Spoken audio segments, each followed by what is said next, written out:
people used the fact that a lot of the white population didn't like black people to keep blacks from competing with them in various professions, right? And another example of that is farm subsidies.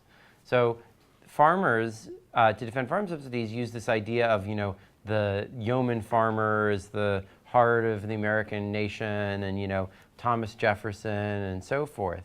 Even though in reality, the people who are getting farm subsidies are mostly like very large corporations, but they use this idea of the small farmer that has this like resonance with our images of American history in order to restrict competition.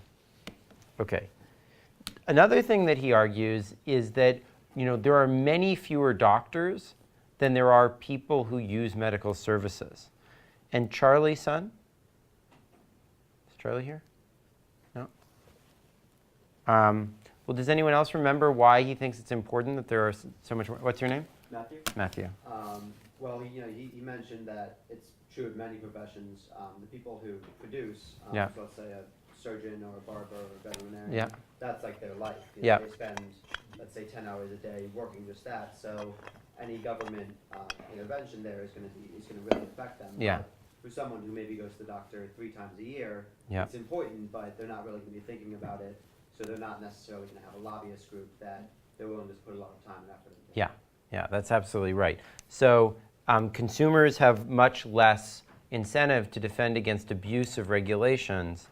And this is a general principle of why economists tend to have a lot of sympathy for things that protect consumers rather than producer interests, because producer interests tend to be much more concentrated and therefore capable of exerting political influence. And the thing to notice is that while Friedman uses this to make sort of a pro-market point, like a reduced government point, it can often be used to make the opposite point. So a classic argument about why financial sector is underregulated is precisely that the producer's interests are much more concentrated than the consumer's interests. And the final thing that he discusses is that the need to keep the doctors sort of aligned with one another.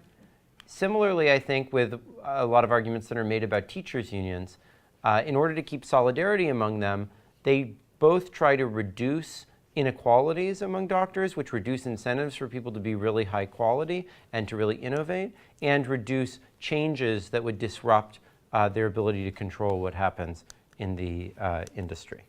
And I think this is one of the most insidious effects of both the doctor's control and the teacher's control of their respective professions. If you think about the United States, I would say that the three, if you look at consumer electronics, if you look at delivery of household goods to people, these are areas where things have radically improved over the recent generations.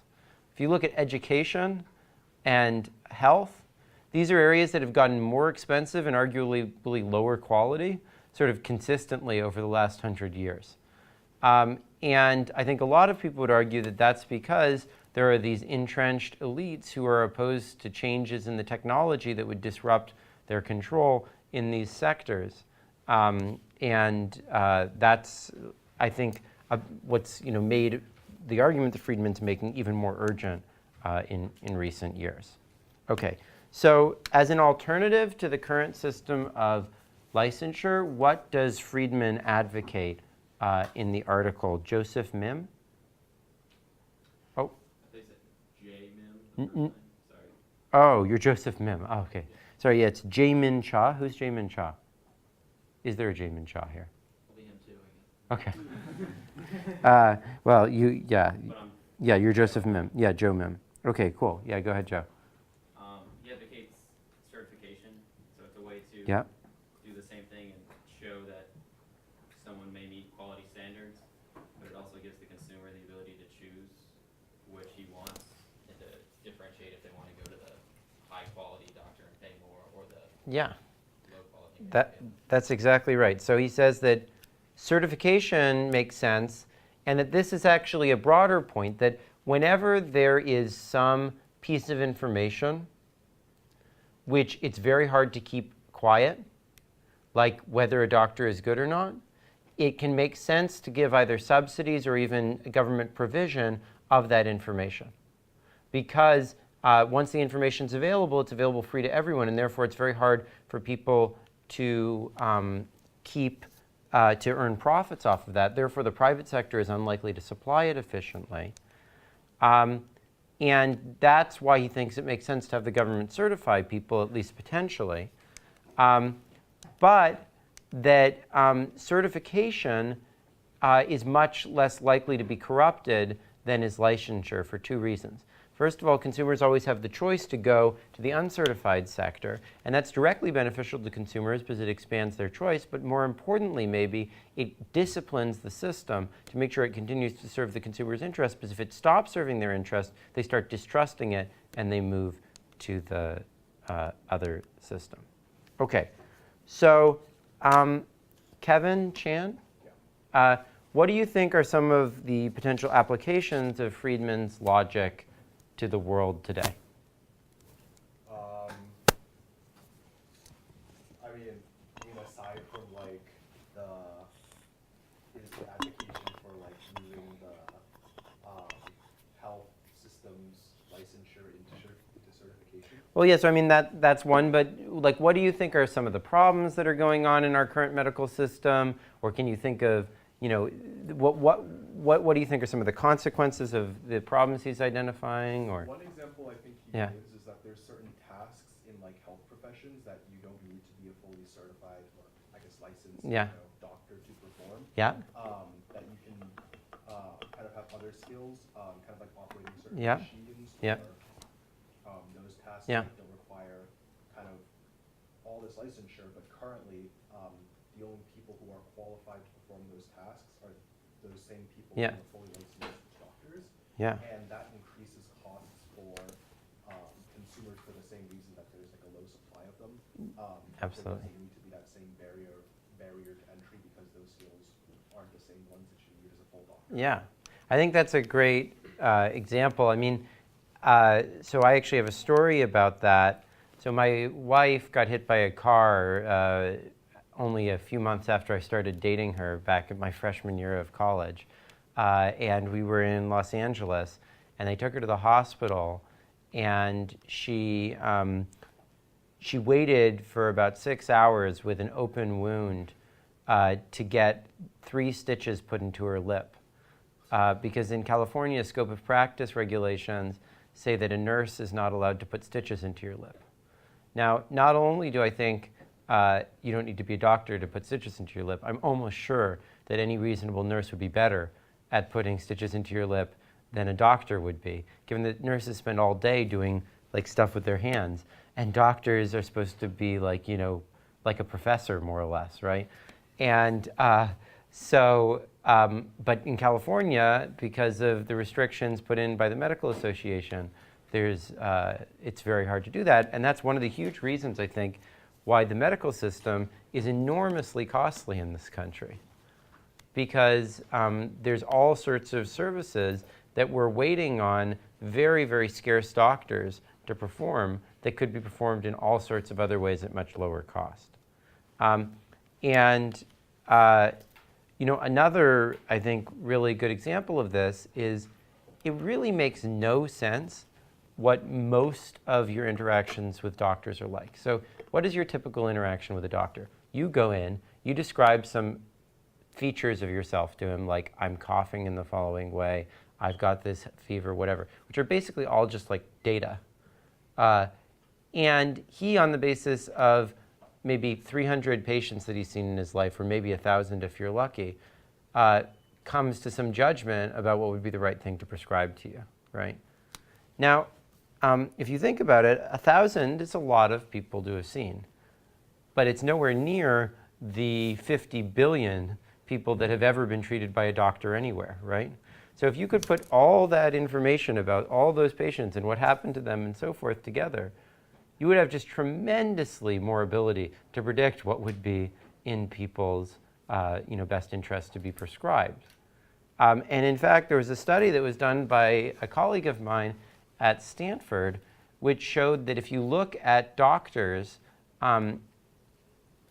in terms of what they prescribe for antidepressant, like the biggest determinant of what they will prescribe to any given patient is like the experience that they had with various different antidepressants on their previous patients, which is completely crazy, right? I mean, we know that antidepressants have randomly different types of effects on different patients. And there's no particular reason why the patients that this guy has happened to have in the past have anything to do with the patients that he's likely to have in the future. On the other hand, we know that there are characteristics of a patient that make one antidepressant good for them and another bad for them. But that's not what doctors are learning about. They're just learning about like their little experience. So the whole system really makes no sense. It would make a lot more sense to have a much more centralized system where all this information gets reported into some centralized area. There's research done about what are the best treatments for different people. And then an iPad prescribes you what you should, be taking for any, yeah, go ahead. I mean, haven't they should have tried that with like WebMD and every time you have cancer? So, I mean, it seems like patients are definitely gonna they have a cough, so they're dying. But a doctor can sort of like look at you and say like, no, that's not really a big deal. Well, I mean, then you can have something that does an exam on you. But what a doctor does when he does an exam on you is not something you need to have years of medical school to do. I mean, it's really basic stuff. He asks you to cough in various ways, and you know what I mean? It's like, I